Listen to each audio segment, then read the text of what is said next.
twongeye kubaramutsa abakunzi ba MPUMURIZA TV. Tubahaye umwanya muri uyu mwanya w'ikiganiro cyangwa se ku ijambo ry'Imana. Murabizi ko ibiganiro byacu biba ari ibyo guhumurizanya. Rero tugiye kubaganiriza ku ijambo ryitwa kwizera.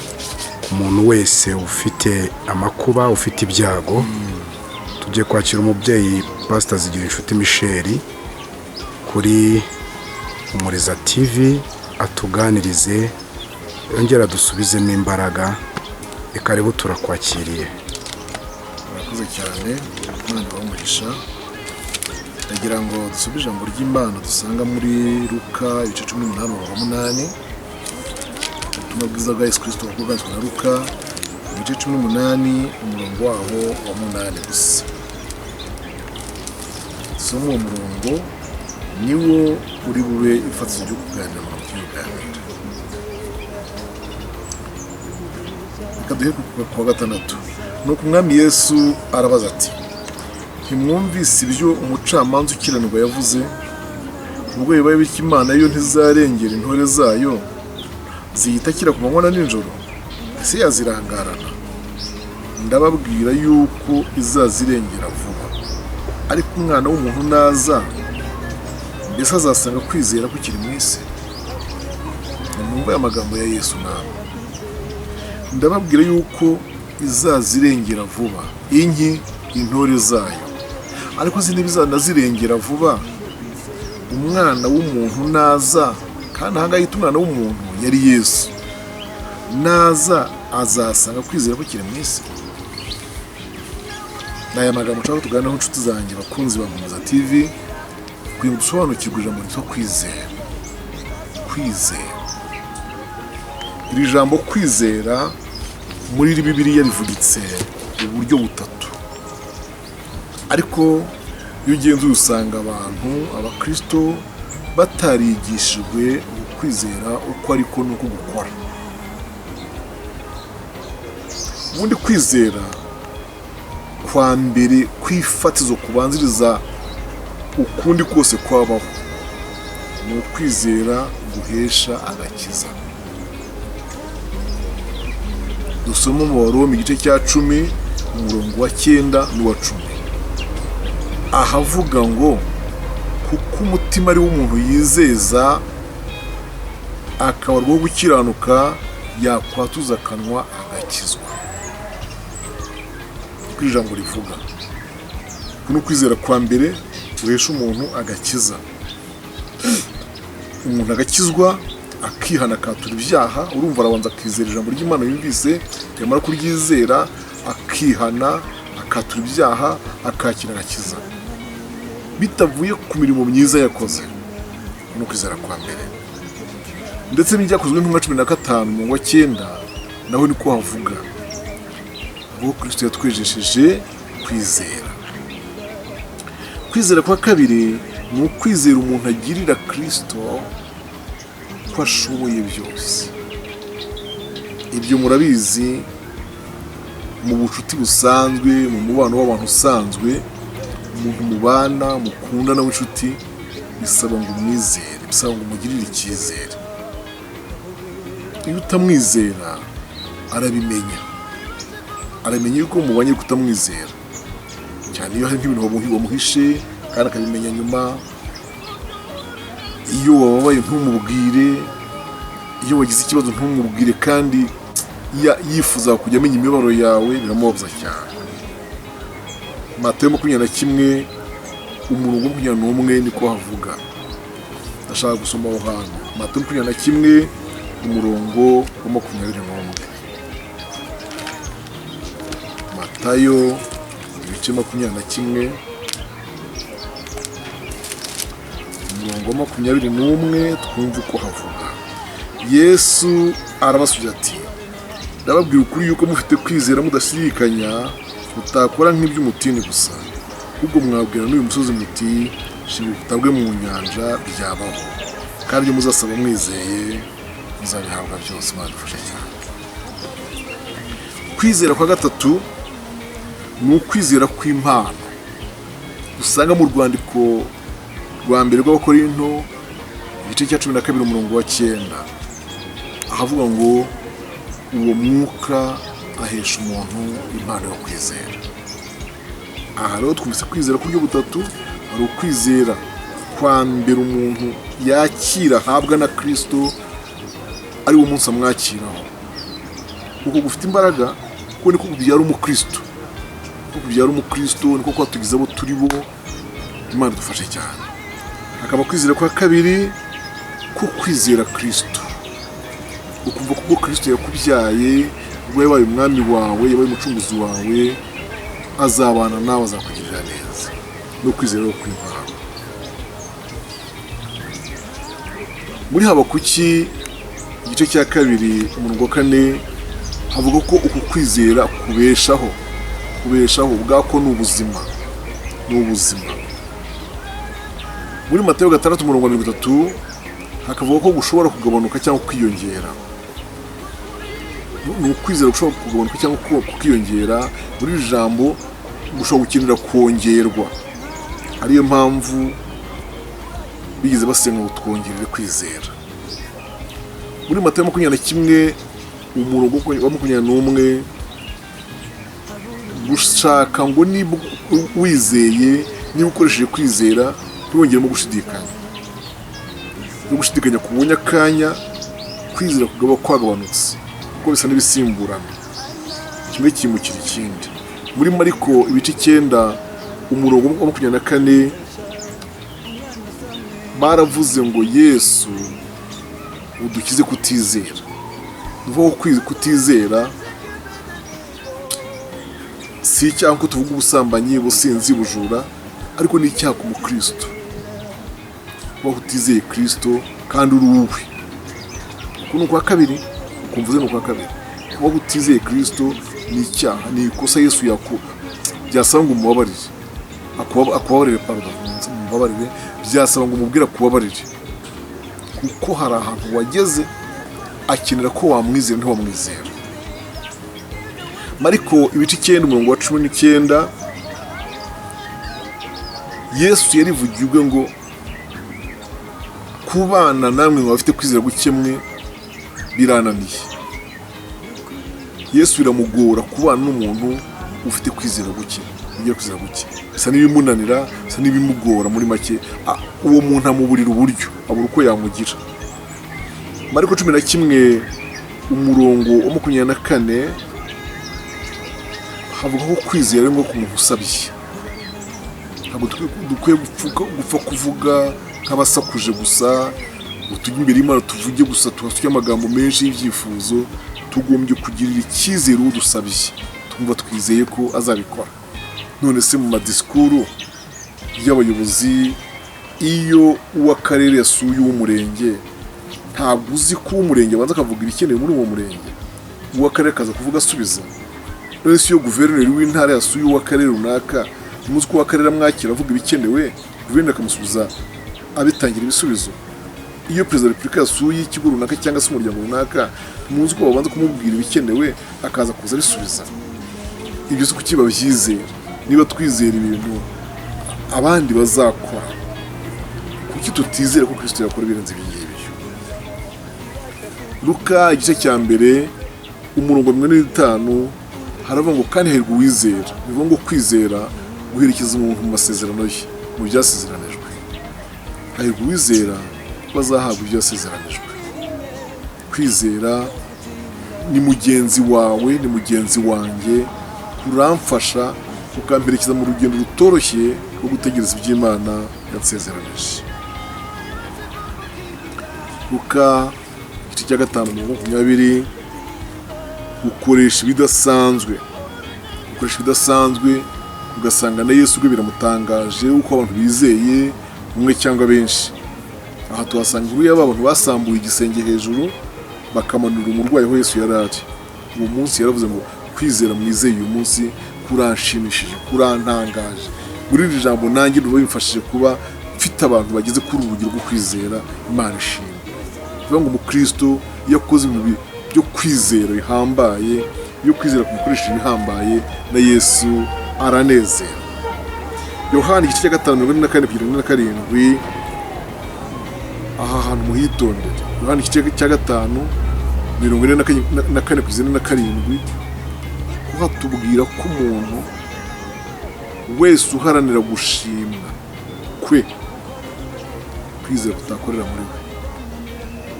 Umuntu wese ukora aharanira gushimwa, yaba urimo gusengera umurwayi agashaka kuzashimwa, yaba urimo kwitanga agashaka kuzashimwa, yaba umuntu hejuru y'umuntu umwe abadayimoni akumva nibirangira bari mu buvuye, bene uwo muntu kwizera ntikujya gukorera muri we, kuramureka akagenda kabaga kifasha rwose akimaremariza. Yohana ibice 20:29 hatwereka yuko kwizera nyako ni ukwizera ibyo umuntu atarabona. Ntabwo ibintu tumaze kubona burya tuba tukibyizeye. Umuntu akwiye kwizera ibyo atarabona. Ibyakozwe no mu 3:16 haravuga ngo kandi kwizera uyu nguyu ahawe. Niyo ngo kwizera ushobora kuguhererwa ahantu mu kibazo. Numva ahangaha ufite kwizera kwatumye ukizwa, cyangwa se urutari wanakizwa, ariko aho hantu Yesu aguhamagariye akahaguhera kwizera, cyangwa se ukaba wari ukijijwe ariko uri mu kibazo, muri danje, ahantu ubuzima burisika kuhatakara, aho hantu Imana ikahaguhera kwizera, kwizera kukakuvanayo, kukakurokora. Mwama tugira neza cyane. Ibyakozwe mu 2:44 n'igice cyaho cya 4:32 hagaragaza ko kwizera gushobora kugira abantu umuryango umwe, abizeye bose bagahuza. Ubu ntabwo byoroshye ko abantu 2, 3, 4, 7, 10 babana bakabana mu rugo mu nzu imwe. Itorero ry'Imana, Yesu amaze kuzamurwa, Mwuka yari amaze gusukwa, Bibiliya itubwira ko aba bantu babaga hamwe, bakabana, bagasangira ibyabo, bakamanyagura imitsima, bagasenga, kandi ngo nta muntu wagiraga ubwiru ku bintu bye.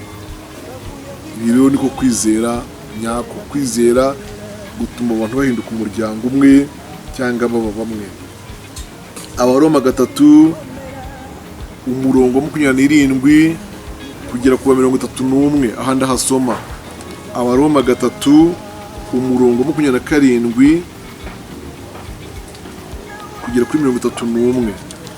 Aha ndashaka kwasoma rwose kuko nahumvise amagambo akomeye nifuza ko mwumva neza. Abaroma ibice 3 27 kugera ku 31. Soma ijambo ry'Imana. None se twakwirata iki? Ntacyo.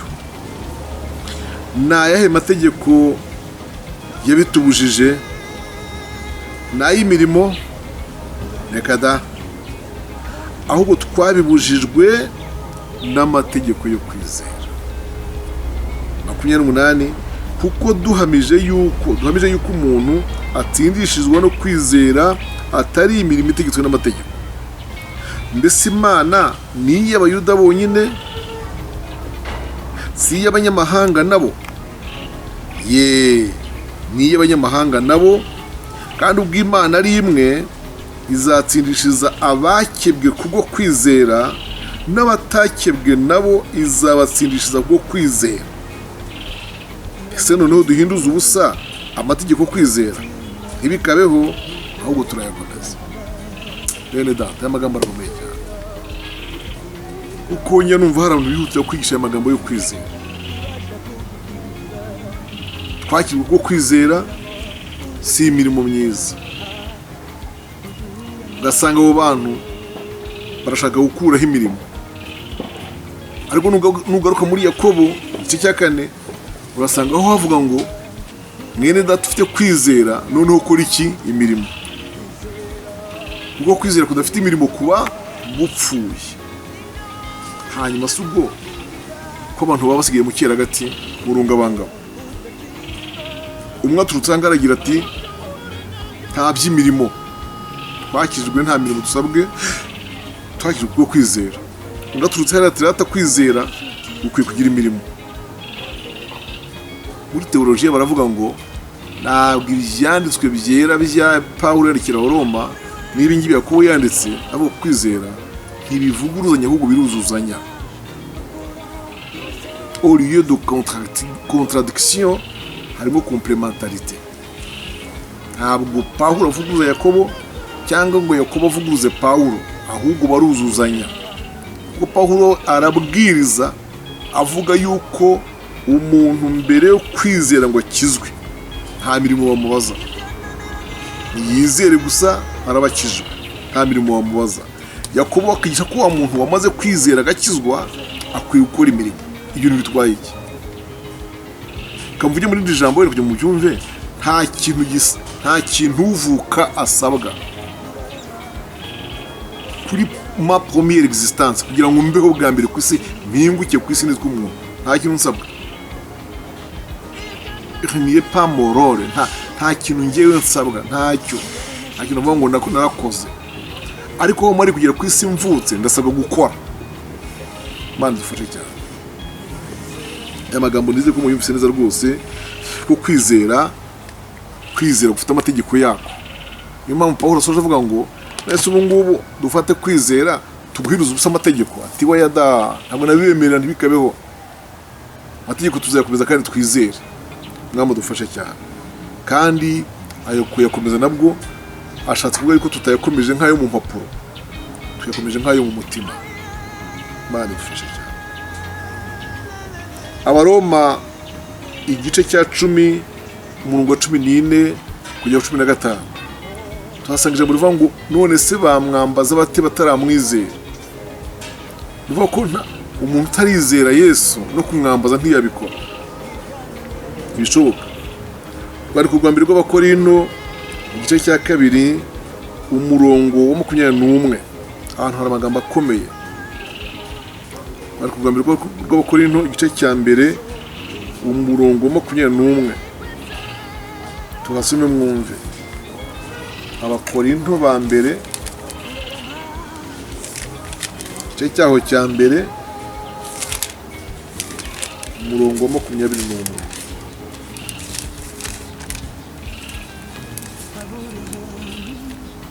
Atubwira ngo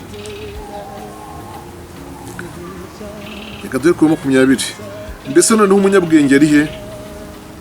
Umwanditsi ari he? Umunyampaka wo muri iki gihe ari he? Ubwenge bw'iyi si Imana ntiyabuhinduye ubupfu. Kuko ubwo ubwenge bw'Imana bwategetse ko ab'isi badaheshwa kumenya Imana n'ubwenge bw'isi, Imana yishimiye gukirisha abayizera ubupfu bw'ibibwirizwa. Mana ishimwe. Nuvuga ko kwizera mu by'ukuri ugiye kureba usanga kubanza kugafasha ku ruhande kwizera kugira ngo ukwakire kuri muri wowe uhinduke ubyara ubwa kabiri umwana w'Imana. Kwizera kuvuga ngo mets tout à côté,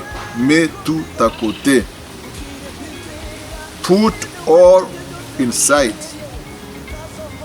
Kirara ku ruhande iby'ubwenge wize, kirara ku ruhande filozofi, kira ku ruhande matematike, kira ku ruhande biology, kira ku ruhande wize ubanze wakire kwizera kugira ngo kwizera usigare kuyobora ubwenge bwawe. Umwami dufashe cyane. Icyo bisobanura. Haleluya. Kira kwizera imbere abariko kubanza ibintu byo ku ruhande. Ndetse aho ngaho mu gice cya 2 umurongo wa 5 mu Bakorinto ba mbere 2:5 mbona uko havuga, aravuga ngo kugira ngo kwizera kwanyu kudahagarara ku bwenge bw'abantu ahubwo guhagararire mu mbaraga z'Imana. Kwizera kwanyu ntiguhagararire, ntigushingire imizi, ntigufatire ku bwenge bw'abantu ahubwo gufatire ku mbaraga z'Imana. Niyo mpamvu muzabona umuntu uzanye ibintu bya logique, uzanye ibintu by'ubuhanga muri iyi nzira, iyo formule bipfuye. umuntu ushatse kumenya Imana ayizi. Ndakomeje nsatira gusoza. Makumyabiri ba kabiri igice cya 10:15 hatwereka ko kwizera kurakura bene data. Ni ikintu kivuka mu muntu kikagenda gikura au fur et à mesure uko agenda amara igihe gukoresha. Haleluya. Kwizera kurakura. Ma foi est grandisse. Ma foi est grande. Kwizera kwanjye kurakura, gukurira muri jyewe. Gukuzwa n'iki rero? Gukuzwa na bya bintu byose mubona umuntu agenda anyuramo. Y'Imana irimo kugerageza umukiranutsi. Haleluya. Burya irimo gukuza kwizera kwe. Yesu adufashe cyane. Bandiko rwa kabiri rw'Abatesalonike igice cya 1:3 haravuga ko kugwira. Kwizera ushobora kugwira, augmente cyangwa kukagabanuka, diminue. Umwami abufashe cyane. Niyo mpamvu kuri gusenga kuvuga uti Imana nyongerera kwizera. Biragatsindwa guhura n'ikintu gikomeye kigasanga kwizera kwawe kwaragabanutse. Nta kaga gakomeye iyo uhuye n'ikintu gikomeye kigasanga kwizera kwawe kwaragabanutse. Niyo mpamvu mujya mwumva havuga ngo ibintu byose umuntu ahura nabyo Imana ireba uko kwizera kwe kungana, none ikabona kwemera ibimugeraho, ikabona kwemerera ibimugeraho. Ibana kuri uko kwizera kwe kungana. Yesu adufashe cyane.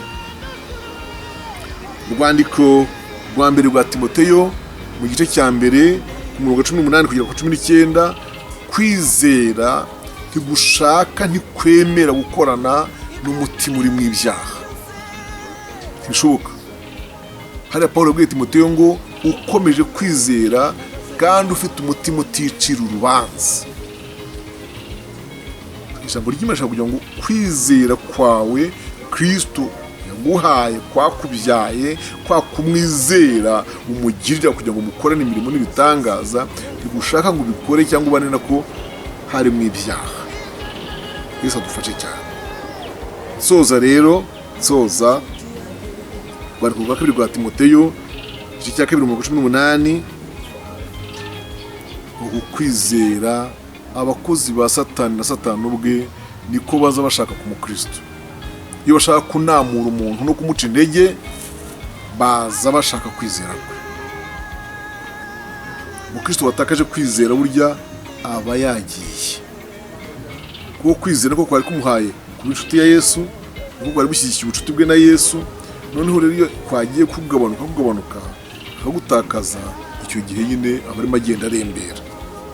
Niyo mpamvu biri ahangaha tuvuze hariho ngo abakozi ba Satani bubitse kwizera kwa bamwe barakubika, baraza bakakumaramo pe ukanamuka.